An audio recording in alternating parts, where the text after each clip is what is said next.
We are going to reread Wild Rides today, but we are going to focus on some things we didn't talk about yesterday. The first thing is sequence. And sequence refers to the order of story events. Words that show the time and order of events are things like before, after, first, next, then, last, finally. Those are all things that indicate sequence. So we're going to talk about the order of things that happened in the story. We're also going to talk about classifying and categorizing. And that's a good skill for readers to have because it's a way to organize information so that you can tell how some things are alike and how things are different. You can make connections, and it helps you to remember the details of the story. We're also going to be talking about plot. Plot is the beginning, the middle, and the end of a story. When readers and writers understand the plot, they can identify the beginning problem. They can look for the action as the characters try to solve that problem that happens in the middle of the story. And then at the end of the story is how the problem was solved. So we're going to be looking at plot today. And we're also going to be looking again at setting. And setting is the place where the action happens in a story. Okay, so by identifying the place or the setting, a reader can better understand the information that the author is presenting. So let's take another look at Wild Rides, okay? Wild Rides. On Saturday, Eva woke up early. She was very excited. Her brother Beto was taking her to the amusement park. She had never been to one before. You will love it, Beto said. At the park, Eva heard music. She smelled hot pretzels. She even saw clowns. They wore bright costumes and held balloons. All right, now page 36 and 37 is what we're looking at right now. Thinking about the setting. As we look at the setting of the story, we're looking at where the story takes place. And on page 36, we see Eva waking up early. Her bedroom is the setting, but it's not the setting for the rest of the story. We're introduced to the rest of the story setting on the next page when we learn that Eva's brother Beto is taking her to an amusement park. And the amusement park is the setting for the rest of the story. And the author gives details about the amusement park. He talks about the sound of the music, the smell of the pretzels, and the sight of the brightly colored balloons. So as the writers are thinking about the setting, they find a way to describe a place, and he's using the look and the smell and the sound. He's using your five senses to give you an idea of what the setting is like. Let's go on rides, Beto said. The first ride looked like an enormous tea set. It looks scary, Eva said. It goes round and round. Beto stretched out his arms and spun in a circular motion. Eva spun too. She felt as if she had butterflies in her tummy. Let's go, Eva said. Beto and Eva rode the teacups. Round and round they went. Eva laughed. I like going round and round. All right, now we're going to stop and we're going to take a look at the plot of the story, okay? As we look at the plot of the story, we're going to be looking for a beginning problem. The middle has the action, and then we're going to be looking at how they solve the problem at the end. So at this point of the story, we've read that Beto and Eva are spending a day at the amusement park.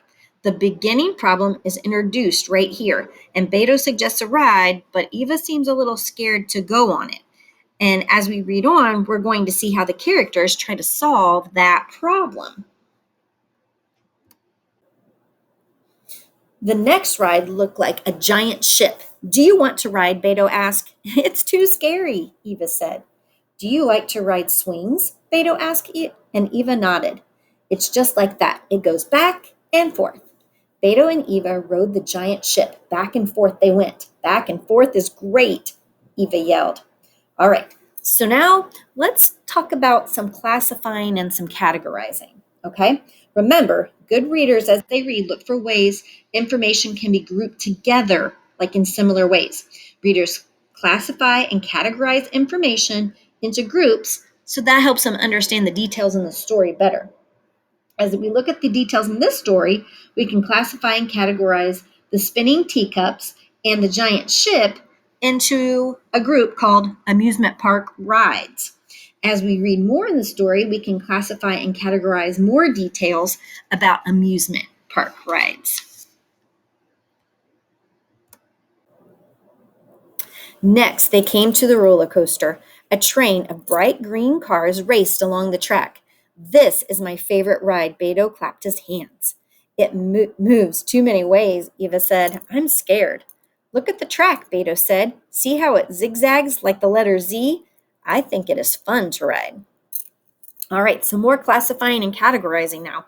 So as I read on, I found another detail that I can classify and categorize into the group amusement park rides. The roller coaster is also an amusement park ride. Now we have three details that we've classified into amusement park rides: the teacup, the giant ship, and the roller coaster. Beto finally talked Eva into riding the roller coaster. On the ride, Eva raised her arms. Zigzag is fun, she said. What can we ride next? Eva asked as they walked off the ride. Can we go round and round? Can we go back and forth? Can we go zigzag? All right, this is a good place to stop and talk about sequence. So as we read the events on these pages, we can list them in sequence or order. First, Beto talks to Eva into riding the roller coaster. Then Eva raises her arms on the ride. Last, Eva and Beto walk off the ride. If these events were in a different order, it wouldn't make sense.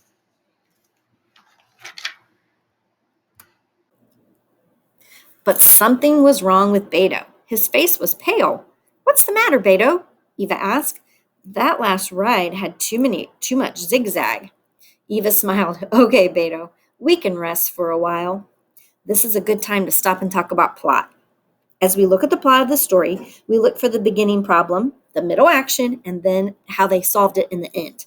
In the beginning, Eva's scared to go on the rides. In the middle, Beto talks Eva into going on all those rides, and she has fun.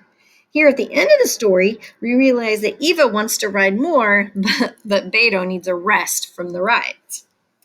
All right, before I let you go, I want to find your vocabulary words. There's the first one. This is the word great. Great means very good or exciting. Great. Very good. Exciting. Blueberries are great. They are my favorite fruit. Great. All right. And in the story, Eva says that back and forth is great. So she likes that swinging ride. Let's look for our next vocabulary word. There it is. It's the word track. Now, track means two long strips of metal, and they're kind of side by side on which a train moves. Track.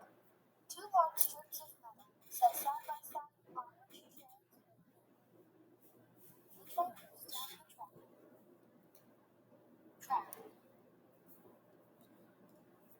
Track. All right.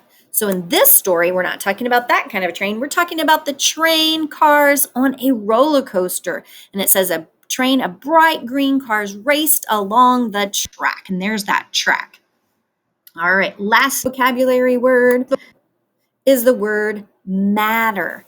Matter. And in this story, the word matter means problem or trouble, because she's asking him, what's the matter, Beto? Matter. Another word for problem or trouble. She asked what was the matter. I told her I cannot find my favorite shoes.